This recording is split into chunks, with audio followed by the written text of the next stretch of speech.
Day. ലോക ലഹരി വിരുദ്ധ ദിനം അല്ലേ? നമ്മൾ അന്ന് 5 മിനിറ്റ് ലഹരിയെ പറ്റിയൊക്കെ പറഞ്ഞിട്ടില്ലായിരുന്നോ? ലഹരി ഉപയോഗിക്കുന്നതിന്റെ ദോഷങ്ങളെ പറ്റിയൊക്കെ പറഞ്ഞിട്ടില്ലേ? ഇതിലെന്താണ് നമ്മുടെ സമൂഹത്തിലേക്ക് വളരെയധികം വിപത്തായിട്ടുള്ളൊരു സംഭവമാണ് ലഹരി എന്ന് പറയുന്നത്. അപ്പൊ എന്ത് ചെയ്യണം? കുഞ്ഞു കുട്ടികളിൽ പോലും അത് എത്തുന്നുണ്ട്. മിഠായിയിലൂടെയും മറ്റുമൊക്കെ എന്ത് ചെയ്യുന്നുണ്ട്? ഇത്തരത്തിലുള്ള വസ്തുക്കൾ നിങ്ങളിലേക്കും എത്തും. അപ്പൊ ഈ വസ്തുക്കളെല്ലാം കിട്ടിക്കഴിഞ്ഞാൽ നിങ്ങൾ എന്ത് പറയണം? വേറൊരാൾ തന്ന വാങ്ങി കഴിക്കരുത്. ഇനി മദ്യം, അതുപോലെ തന്നെ മയക്കുമരുന്ന്, പുകവലി, ഇതൊക്കെ എന്താണ് നമ്മളെ ഡയറക്റ്റ് കുട്ടികളിലേക്ക് എത്തുന്നില്ലെങ്കിൽ പോലും നമ്മുടെ വീടുകളിൽ ഉപയോഗിക്കുന്നത് മൂലം പുകവലിയൊക്കെ വലിക്കുമ്പോൾ അതിന്റെ പുക ശ്വസിക്കുമ്പോൾ നമുക്ക് ബുദ്ധിമുട്ടുണ്ടാവില്ലേ?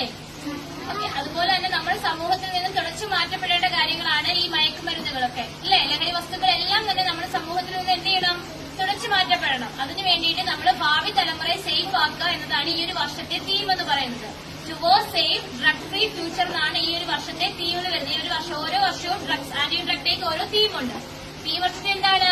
സുരക്ഷിതമായ ലഹരി വിരുദ്ധ ഒരു ഭാവിയിലേക്ക് പോവുക എന്നതാണ് ഈ ഒരു വർഷത്തെ ആശയം എന്ന് പറയുന്നത്. അപ്പൊ നമുക്ക് അതിന് വേണ്ടിയിട്ട് എന്ത് ചെയ്യാം? ഒരു പ്രതിജ്ഞയുണ്ട്. അതൊക്കെ ടീച്ചറെ പറയുമ്പോൾ എല്ലാവരും അത് ഏറ്റു ചൊല്ലണം. ഓക്കെ,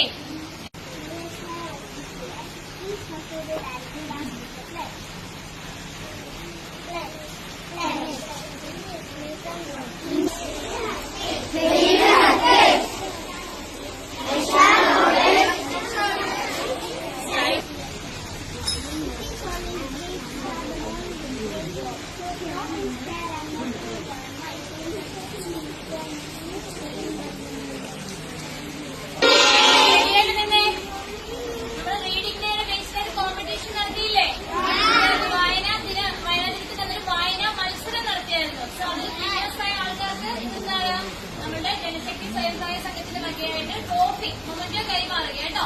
പേര് വിളിക്കുന്ന അനുസരിച്ച് ഫ്രണ്ടിലേക്ക് വരണേ. ജോസൻ ഷിബോ,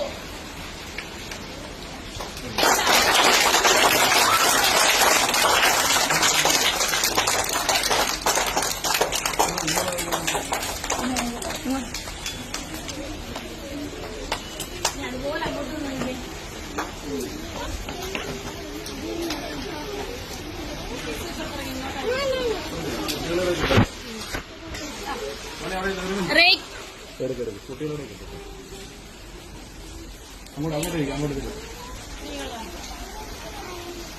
ഇങ്ങോട്ടും കൂടെ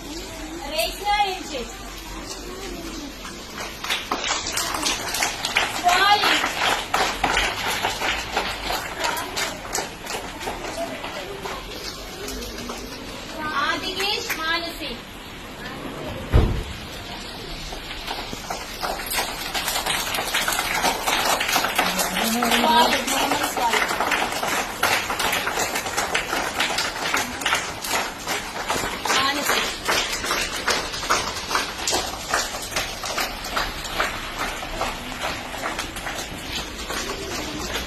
ആദികേഷ്,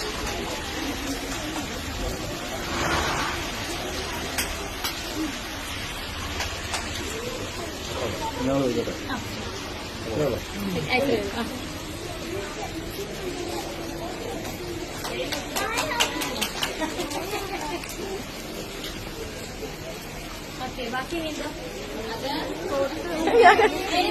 എല്ലാവരും കാണിക്കുന്നു. മതിയോ? ഈ മിസ് കൊടുക്കുന്നുണ്ട്. അവര് അസംബ്ലി മൊത്തം എടുക്കും. പ്രത്യേകത എന്താ? വയനാട്ടിന് വന്നു. പ്രത്യേകത ആന്റി ഡ്രഗ് ഡേ. ലോക ലഹരി വിരുദ്ധ ദിനം അല്ലേ? നമ്മൾ അന്ന് 5 മിനിറ്റ് ലഹരിയെ പറ്റിയൊക്കെ പറഞ്ഞിട്ടില്ലായിരുന്നോ? ലഹരി ഉപയോഗിക്കുന്നതിന്റെ ദോഷങ്ങളെ പറ്റിയൊക്കെ പറഞ്ഞിട്ടില്ലേ? ഇതിലെന്താണ് നമ്മുടെ സമൂഹത്തിലേക്ക് വളരെയധികം വിപത്തായിട്ടുള്ളൊരു സംഭവമാണ് ലഹരി എന്ന് പറയുന്നത്. അപ്പൊ എന്ത് ചെയ്യണം? കുഞ്ഞു കുട്ടികളിൽ പോലും അത് എത്തുന്നുണ്ട്. മിഠായിയിലൂടെയും മറ്റുമൊക്കെ എന്ത് ചെയ്യുന്നുണ്ട്? ഇത്തരത്തിലുള്ള വസ്തുക്കൾ നിങ്ങളിലേക്കും എത്തും. അപ്പൊ ഈ വസ്തുക്കളെല്ലാം കിട്ടിക്കഴിഞ്ഞാൽ നിങ്ങൾ എന്ത് പറയണം? വേറൊരാൾ തന്ന വാങ്ങി കഴിക്കരുത്. ഇനി മദ്യം, അതുപോലെ തന്നെ മയക്കുമരുന്ന്, പുകവലി, ഇതൊക്കെ എന്താണ് നമ്മളെ ഡയറക്റ്റ് കുട്ടികളിലേക്ക് എത്തുന്നില്ലെങ്കിൽ പോലും നമ്മുടെ വീടുകളിൽ ഉപയോഗിക്കുന്നത് മൂലം പുകവലിയൊക്കെ വലിക്കുമ്പോൾ അതിന്റെ പുക ശ്വസിക്കുമ്പോൾ നമുക്ക് ബുദ്ധിമുട്ടുണ്ടാവില്ലേ? ഓക്കെ, അതുപോലെ തന്നെ നമ്മുടെ സമൂഹത്തിൽ നിന്നും തുടച്ചു മാറ്റപ്പെടേണ്ട കാര്യങ്ങളാണ് ഈ മയക്കുമരുന്നുകളൊക്കെ അല്ലെ? ലഹരി വസ്തുക്കളെല്ലാം തന്നെ നമ്മുടെ സമൂഹത്തിൽ നിന്ന് എന്ത് ചെയ്യണം? തുടച്ചു മാറ്റപ്പെടണം. അതിനു വേണ്ടിയിട്ട് നമ്മൾ ഭാവി തലമുറയെ സേഫ് ആക്കുക എന്നതാണ് ഈ ഒരു വർഷത്തെ തീം എന്ന് പറയുന്നത്. Towards safe drug free future എന്നാണ് ഈ ഒരു വർഷത്തെ തീമിൽ വരുന്നത്. ഈ ഒരു വർഷം ഓരോ വർഷവും ഡ്രഗ്സ് ആന്റി ഡ്രഗ് ഡേക്ക് ഓരോ തീമുണ്ട്. ഈ വർഷത്തെ എന്താണ്? സുരക്ഷിതമായ ലഹരി വിരുദ്ധ ഒരു ഭാവിയിലേക്ക് പോവുക എന്നതാണ് ഈ ഒരു വർഷത്തെ ആശയം എന്ന് പറയുന്നത്. അപ്പൊ നമുക്ക് അതിന് വേണ്ടിയിട്ട് എന്ത് ചെയ്യാം? ഒരു പ്രതിജ്ഞയുണ്ട്. അതൊക്കെ ടീച്ചറെ പറയുമ്പോൾ എല്ലാവരും അത് ഏറ്റു ചൊല്ലണം. നമ്മുടെ കുടുംബത്തെയും നമ്മുടെ പ്രിയപ്പെട്ടവരെയും മയക്കുമരുന്നുകളിൽ നിന്ന് അകറ്റി നിർത്തുമെന്നും ആരോഗ്യകരവും സന്തുഷ്ടവുമായ ജീവിതം ആസ്വദിക്കുമെന്നും ഞങ്ങൾ പ്രതിജ്ഞയെടുക്കുന്നു. ഈ പ്രതിജ്ഞ എടുത്താൽ മാത്രം പോലെ ഇത് പാലിക്കപ്പെടുക വേണം കേട്ടോ. എല്ലാവരും അങ്ങനെ ലഹരി വസ്തുക്കൾ ഉപയോഗിക്കുന്നവരുടെ എന്ത് പറയണം? ഉപയോഗിക്കാൻ പാടില്ല എന്ന് നിങ്ങൾ പറയണം. ഓക്കെ.